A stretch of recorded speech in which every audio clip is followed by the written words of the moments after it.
ஷே வா யமதர்ம கணக்குப்பா. நல்லா காவு கொடுத்துட்டப்பா. அந்த 2 வீல் சக்கரம் 4 வீல் சக்கரத்தில் காவு ரத்த காவு கொடுத்துட்ட விஷ்ணு.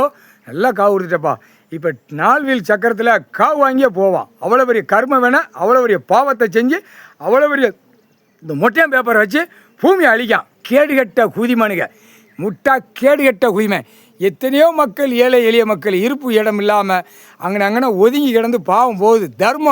தர்மம் கொடுத்ததை கூட சாப்பாடு உணவு இல்லாமல் அண்ணாந்து பார்க்கு. சாப்பாடு இந்த அவங்க போடுவாங்களா இவங்க போடுவாங்களா, இத்தனை மக்கள் எவ்வளோ பேர் கஷ்டப்படுதான். ஏப்பா நீதிமன்றம் கோர்ட்டில் இந்த கணக்கு வழக்கு பார்க்கலன்னா என்னப்பா நீதிமன்றம்? எத்தனை ஏழை எளிய மக்கள் சாப்பாடு போட்டிருக்கான். அம்மா உணவகம், மயிர் செடி உணவகம். ஏழை கேடுகட்ட உயிமனுகளா?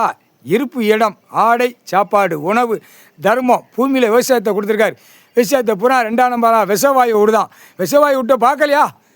அமைச்சர் தமிழ்நாட்டில் காலை 2 பிளந்து நான் லஞ்சம் ஊழல் புளுத்தியை வாங்காங்க. வெண்ணெய் புளுத்தி தமிழ்நாட்டில் முதல்ல தாவேக்கா பொத்தி போடா பூரா கெமிக்கல் ஆட்காலை பூரா விடுதான். நீ என்னத்தடா திங்க? ஒரு அமைச்சராக இருக்கிறவன் நீ என்னத்தை திங்க? மருந்தை திங்க. இதை நீ கண்டுபிடிச்சியா? கண்டுபிடிக்கல.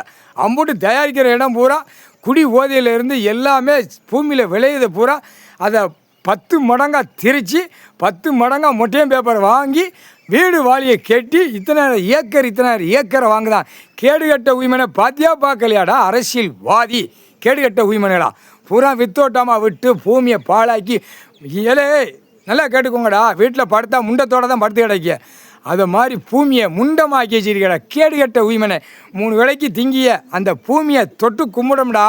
தொட்டு கும்பிட்டு கடவுளே பூமி கொடுத்த பூமி மாதா, பூமி தாயே, பூமி மாதா, சாப்பாட்டு உணவு 3 வேளைக்கு கொடுக்குற பூமி தாயேன்னு சொல்லி கும்பிடண்டா. அந்த பூமியை என்னடா பாடுபடுத்த?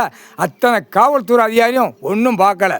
அவனுடைய ஸ்டேஷனில் உள்ள கணக்கு வழக்கத்தான் பார்க்குறதுக்கு அவனுக்கு டைம் அவ்வளோதான் இருக்குது. என்ன காரணம்? அவ்வளோ மாதிரி மொச்சு போய் கிடக்கான். ஏன்னா அவன் பார்க்க முடியாது. ஏண்டா இராணுவ வானரப்பட 10 பேர் இருந்தால் போண்டா. ஒரு மாவட்டத்தை ஒரு நாளைக்கு பம்பரமாக சுற்றி தூக்கி அடிக்க வேண்டியவன அடிப்பான், தூக்கி எறிவான், ஒழுங்காக போவான். விவசாயத்தை பாழாக்க மாட்டான், குடி தண்ணியை பாழாக்க, கீழே பூமியில் போகிற தண்ணி பாழாக்காது.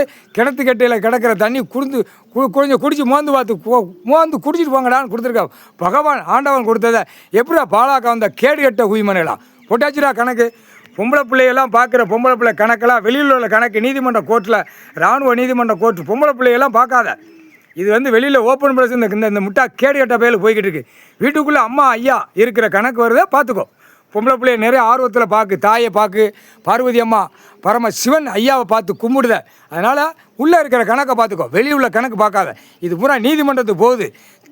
எல்லா டெல்லி டு தமிழ்நாடு டெல்லி ஊடாடப்பட்ட நீதிமன்றத்துக்கு போகுது கணக்கு. இவ்வளோ பெரிய சேட்டை பண்ணுற பூரா கணக்கு நீதிமன்றத்துக்கு போகுது. அப்போ இந்த நீதிமன்றத்தில் எடுக்கலைன்னா அப்போ என்ன அர்த்தங்கிற கணக்கு முற்றுப்புள்ளி கடவுள் வைப்பார். அதான் கணக்கு. முக்கால் சத்தியம் என்னப்பா விஷ்ணு கணக்கு போட்டாச்சு. இப்போ 4 வீல் சக்கரம் கணக்கு ரத்த காவு கொடுத்தாச்சு. இனிமே அடுத்தாப்பில் என்ன காவோ எந்தது காவோ அது ஏடு உழைச்சோடு கணக்கு தூக்கி எறிவான் ஈஸ்வரன். அதை நீ வாசிப்பா. அந்த கணக்கை காவு டயரில் கொடுத்துறப்பா. முக்கால்